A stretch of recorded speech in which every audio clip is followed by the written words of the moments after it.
People are not leaving Costa Rica.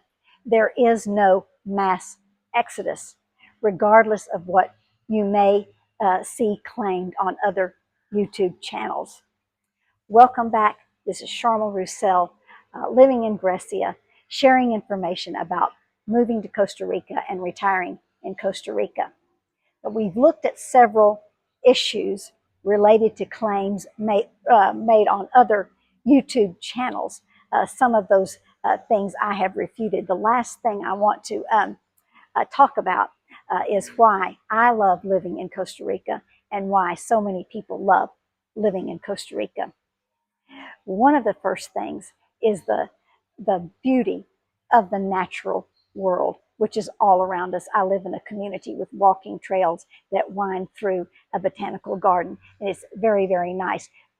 My friends and I, we go to beaches, we go to waterfalls, we go to hot springs, we go to other botanical gardens. We've just been lots of places. We've been to Tortuguera Island. Some friends and I are going to Drake Bay next month, and we just do a lot of things that are very adventurous and fun, enjoying the natural beauty of Costa Rica.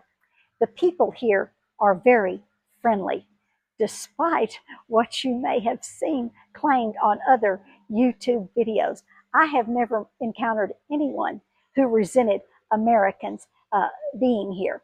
Now, I think that there are three families close by me in Costa Rica who would take care of me if I had an emergency. I mean, I could call them there in my phone. If I had an emergency, if I needed to go somewhere, I think any of these people would come to my rescue. One of them is my housekeeper. She's also a friend, and her children, her grown children, have actually taken care of my dog when I've had to go away, for a short trip. Another one is he's a driver that I call on quite a bit, a taxi driver. His daughter is a friend of mine. She brings her dog over sometimes to play with my dog in the dog park.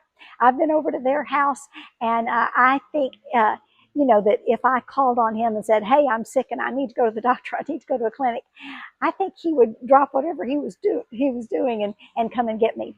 And then another driver that I have known for about 15 months now. I think that he would also do the same thing if I had an emergency. He takes me lots of places when I call him, and his wife is a baker, and she's made some cupcakes for me before for a get-together that I was having, an occasion. And so there are people that I think I can rely on, but people all around me are friendly, and they understand that my Spanish is limited, and they work with me on that. I want to tell you about an incident that I had one day when I was riding the bus downtown. Now, I was not being very careful. I'm usually very careful about my belongings, but I had my purse with me on my shoulder, and I also had 3 shopping bags, and I was concentrating on all of the places that I needed to go to get my shopping done and to run my errands. I needed to go to the bank. I needed to go to the library. I needed to go here. I needed to go there. So when the bus stopped downtown and I got up, I got my bags, but I forgot my purse. I left it on the seat, and a lady behind me tapped me on the shoulder and handed me my purse. And it was just such a comforting feeling, because if I had lost that purse, that would have been a disaster. I wouldn't have had my phone with me. I wouldn't have had my debit cards or credit cards with me. I would have been in big trouble, especially since I don't speak much Spanish. But people here are just friendly and helpful, and that's what I have found to be the case every day. I've already mentioned before that one of the things that I like about living in Costa Rica is that some things are very inexpensive compared to the United States. So things that are cheap include Uber rides, based on my experiences, taxis, bus service, visits to the veterinarian, the eye doctor, the dentist, uh, services like housekeeping, gardening, and dog sitting are very inexpensive compared to the United States.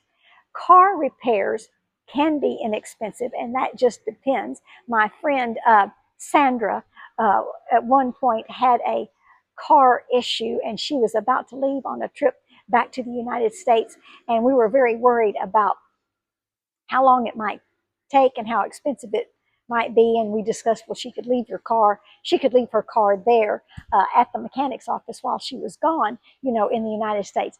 But as it turns out, it took about 15 minutes to fix this tail light issue, and they charged her 5,000 colones, which is the equivalent of 10 USA dollars. So there was nothing about making an appointment or paying for labor and paying for parts, all of that, all of those issues, all of that complex hassle. It was 15 minutes, it was fixed, and it was $10. So I know that sometimes car repairs can be expensive here, and cars are expensive here. Local food is very inexpensive. Eating out is very inexpensive if you choose local sidewalk cafes called sodas.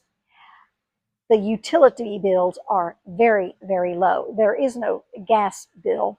Um, my electricity bill every month is $35 to $45, so an average of about $40 year round. My water bill is very inexpensive. It's like $10 to $20 every month, and that's true for everybody year round. One of the other things that I like is the really relaxed, easygoing way of life. I also like the safety and security, despite some outrageous claims on some other video channels. I haven't witnessed any crimes. I haven't been the victim of any crime. There are no mass shootings in Costa Rica. There are no school shootings in Costa Rica. There are no people dressed up like military men behind masks running around scaring people, or there actually is no military in Costa Rica. Costa Rica has not had a military since 1947. Well, it was sometime in the 1940s. I think it was 1947. So there is a Coast Guard in case of emergencies. But having no military means that Costa Rica has been able to allocate a lot of its national budget for education of all of its citizens, and also the the universal health care system. So those are some of the things that I love about Costa Rica. And I again want to say that according to what I have seen, there is no mass exodus. People are not leaving Costa Rica. In fact, there is a long waiting period for applications for residency to be processed by the Costa Rican government. The applications waiting in line they number 38,000 to 64,000 applications waiting in line, depending on who you talk to, and that takes a while. If you have additional information, please put it in the comments section so that we may continue to discuss the facts and the myths about moving to Costa Rica. Pura vida, ciao.